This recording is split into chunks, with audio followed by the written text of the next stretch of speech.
Kamusta po kayo lahat? Ito na naman po ang inyong lingkod, ang inyong kaibigan, ang inyong kabarkada na si Molan Vlogs po. Welcome po ulit sa ating channel dito sa YouTube. Kamusta na po kayo lahat? Pasensya na po, medyo natagalan ako mag-upload ng aking video kasi na-busy tayo sa trabaho.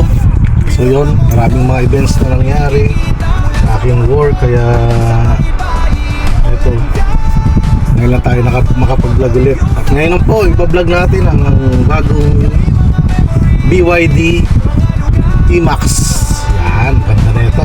Ito ang high-end ng ng BYD na HEV vehicles. Kaya nga, beyond your dreams. Ito, parang ito na isa sasagot sa mga dreams. Ganda ng pick-up niya. Makaberg, so yan, makikita nyo yan. Ganda na yung ng BYD E-Max. Yan. Ito yung interior niya, ang ganda, di ba?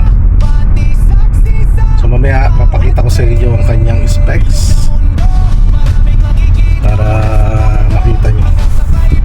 So yun, mga kabergs, welcome po sa aking vlog. At shoutout po sa aking family, sa aking asawa na nag-birthday kahapon, aking bayaw na nag-birthday kahapon, si bayaw Jerry, ang aking wife, si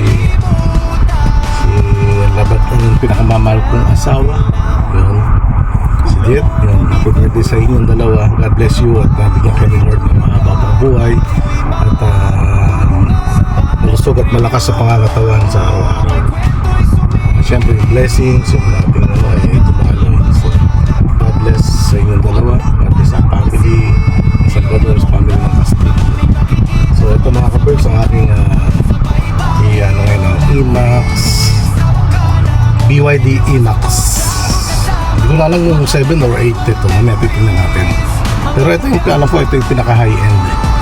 So yan mga kabergs, see you. Ito mga kabergs, ang laki, siguro 12 inches to, 12 by 10 ang niya, o 14 pa. So yan, ang laki, di ba? Ang ganda sa loob, talagang komportable ka. So yan. Bayan na yan ang kanyang dashboard, kanyang monitor. Ito pala yung pinaka screen monitor niya na para ng tablet. Hindi lang tablet, para laptop na yan. So makikita niyo kompleto yan. So yan, mamili ka lang ng views, kung anong view, scroll mo lang siya. Yan, ito slowly para malamig kahit summer na ngayon mga kabergs. So yan, ito yung kanyang mga manabela, ang ganda, diba? BYD, yan, kanyang mga switches, mga buttons. Yan, may mga switches, mga buttons. So yan mga kabergs, so mamaya ako pagpapatuloy. Ano muna tayo, kanya monitor, yung mga nasa harap ng video. Kita nyo yan, ano sila, BYD E-Max 9. E-Max 9 para po mga kabergs. So yan siya, E-Max 9. Meron siyang support. So kita nyo yan, napakaganda sa loob, di ba?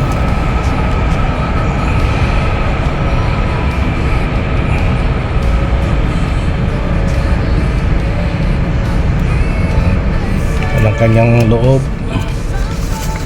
Yan, may mga charger dyan, may charger port. Ito yung kanyang gloves, apartment. So yan, captain chair siya.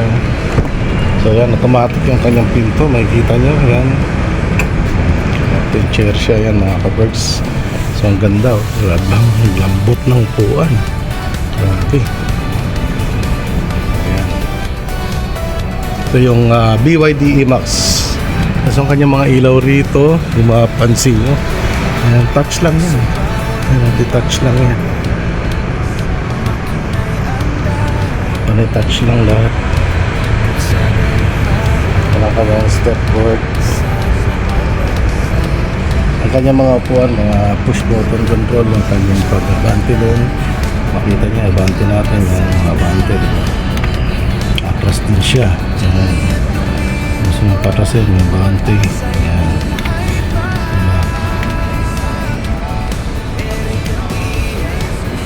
So yan. Ito na yung kanyang interior design.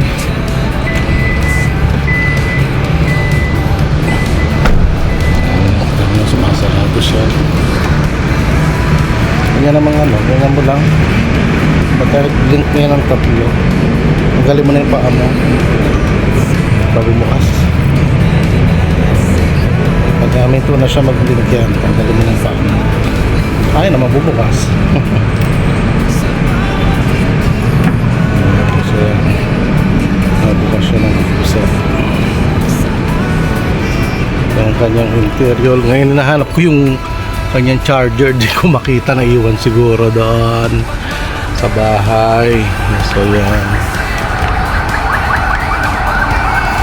So yung upuan na to, yan, pag pinindot mo yan, ano yan,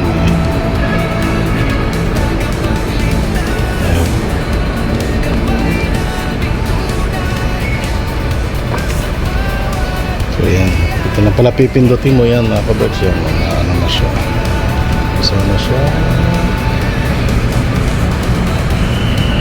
mabukas yan.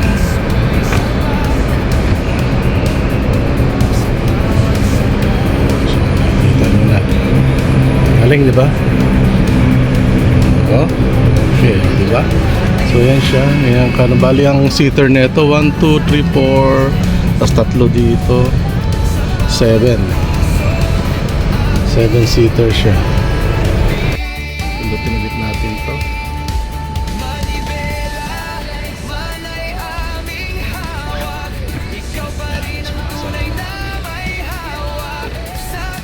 Titikom na siya. Titiklop.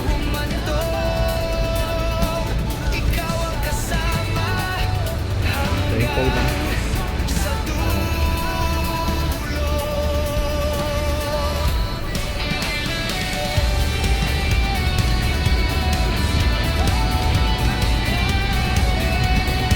Napakaganda. Kung sasara nyo naman, pindutin nyo lang ito, matik sasara nyo.